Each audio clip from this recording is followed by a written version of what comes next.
Train the muscles, not the joints.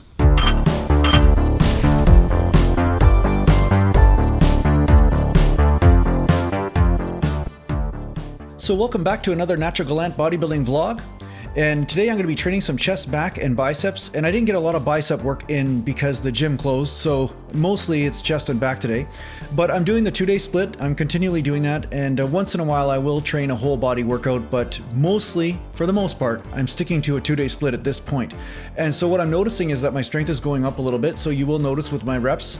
And I know some of you guys say, Jason, you're not locking out and you're not doing full reps and all this. There's a reason why I do this, okay? So for those of you guys out there that don't understand what I'm doing, most of you do, but for those of you that don't understand why I do it, I'm going to explain a little bit in this video, okay?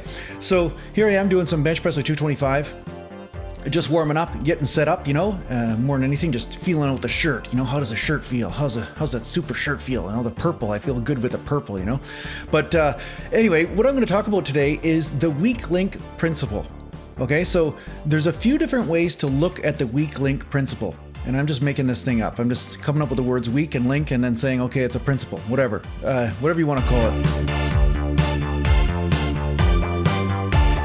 So what this principle means is that whatever is the first part of your body to hit failure during any type of set or any type of exercise, that is the part that will be forced to adapt because it is the weakest link. So you're always going to have a weak link. No matter what, there's going to be weak links in any type of exercise you do, and it just depends on what your goal is. That will depend on what you want to work on. Well, that was a PR today. 16 reps, I believe. Pretty good. Must be the shirt.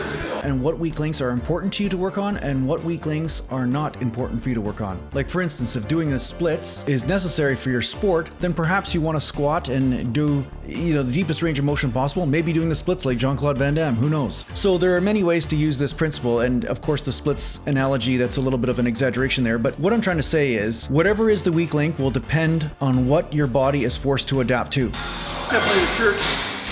That's 15, I got 16 and 15, so it's pretty good.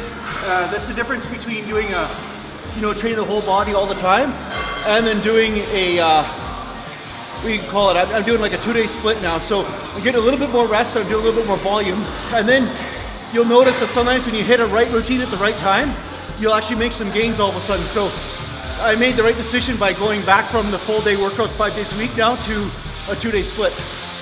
Okay, so say I'm doing bent over rows and I find that my grip always gives out first before my back does. That means my grip is really getting the main workout. There are 2 ways to address this. One way is to make sure that your grip strength goes up in strength, which is what a lot of guys do. They say, hey, my grip's got to be stronger so that way I can do, you know, a better back workout. Then the other thing is you got to actually ask yourself, is it possible for your grip to get strong enough in order to continue training back and really challenge the back? Because sometimes there are certain muscle groups that are always going to be inherently stronger than the other muscle groups. Some muscle groups are just inherently bigger and stronger, and it might not be possible for you ever to catch up. Okay, so at that point you have to make a decision. Is gaining muscle mass in the back more important, or is increasing grip strength more important? Somebody in the background matching my shirt. It's right there bench pressing.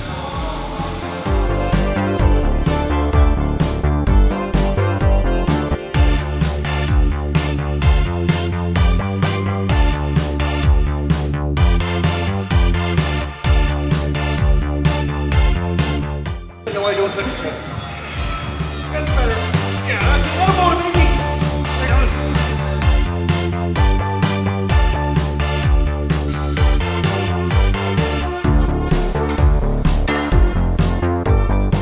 Okay, where was I? I was talking about grip strength versus back strength and that sort of thing. Now, sure, there are people that have developed their grip strength to be strong enough to deal with back and all this kind of stuff. But the question is, do you want to take the time to do that? Is this what you want to become a specialist in? You know, do you want to use your time, resources, and energy to do that? Or do you want to use the time available to you and the energy available to you in order to grow the area that you are working on? Now, you can still work your grip strength, you can still work your back strength, or whatever weak links you're talking about, but the bottom bottom line is that whatever you make as your weak link will grow. So as a bodybuilder, you're probably looking at your body and saying, this is the weak link from a bodybuilding standpoint, maybe not a powerlifting standpoint, maybe not a sports standpoint, but depending on which point of view you're looking at this whole training circuit from will depend on what type of decision you make. So for instance, if I was a powerlifter, I'd be looking at my bench press and saying, geez, I'm not touching my chest, I'm not locking out at the top. Here we go. Here we go. This is not good.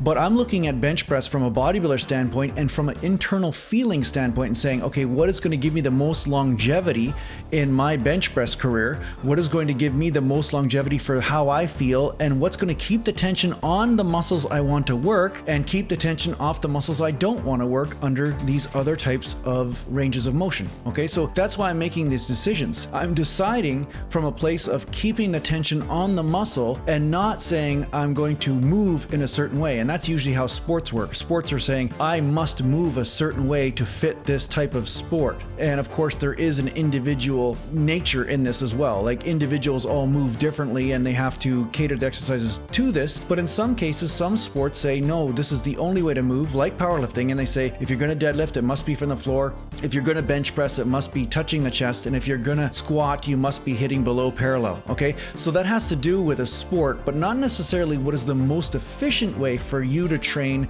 especially from a bodybuilding point of view. From a bodybuilding point of view, you want to keep the tension on the muscles you want to hit. So you might have a different weak link than say somebody else. So you cater that exercise based on that weak link and based on how you're feeling it and based on what is going on inside you, which might look much different than a textbook. You know, some people say, oh, you know, you have to do bent over rows this way. You have to do lateral raises this way. You have to do this. That's really not true. You have to do the exercises in a way that are right for you and in a way that it is addressing what you want to address. So, you know, one person might want to hit their side delt, another person might want to hit more their rear delt when they're doing something, and another person might want to hit their lats or their back or their traps, depending on what kind of exercise they're doing. So this is the thing. So right now I am doing bent over rows, and today you will see me use wrist straps because when I'm doing a dual overhand grip and doing bent over rows, I find that 225 I can do for reps, no problem. And I can do, you know, 20, 30 reps, whatever.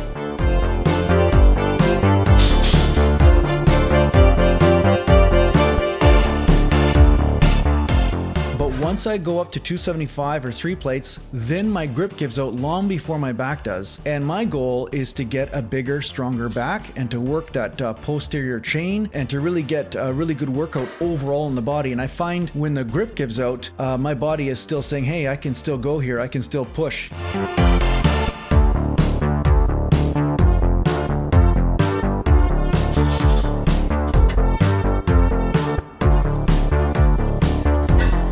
That's the whole point. That's a bodybuilding decision. But if I was a powerlifter, I might be saying, well, what's the point? If I can't hold on to the bar, I can't lift it in competition anyway, so maybe I don't want to use wrist straps. Although I do know powerlifters that actually use wrist straps because sometimes they are trying to increase the strength in different areas. Once again, it's just using that weak link principle to hit whatever weak link you want. So you can apply this whether it comes to range of motion or exercises or the way you train. And this is really what I've applied to my training over the last 30 years is that I said, okay, what do I want to hit? What am I feeling and what do I wish to feel in the exercise? What part of my body do I want to hit failure with? What part of my system do I want to cause an adaptation in? Okay, that's the question you have to ask yourself.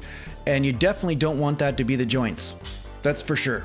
So that's where the t-shirt comes from, and that's the truth. You don't want your joints to become the weak link because that's not going to help you in bodybuilding, and if anything, it's going to shorten your career in lifting weights. And anybody that's been doing this game for a long time, they would be nodding their heads excessively at this point and saying, yeah, I agree, I agree.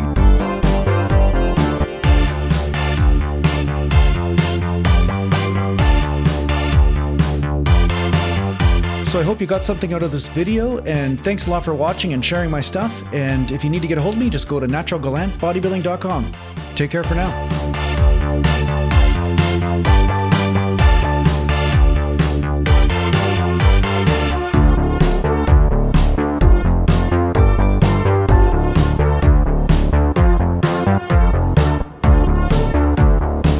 know, I have some music for purchase at naturalgallantbodybuilding.com, and I make all my music for my videos. The music that's playing in the background right now, I made that too. But if you want to check it out or buy some music, and if you want to use it in your own videos, just shoot me an email and we'll talk about it and go from there. But yeah, check it out at naturalgallantbodybuilding.com. So thanks for watching and take care for now.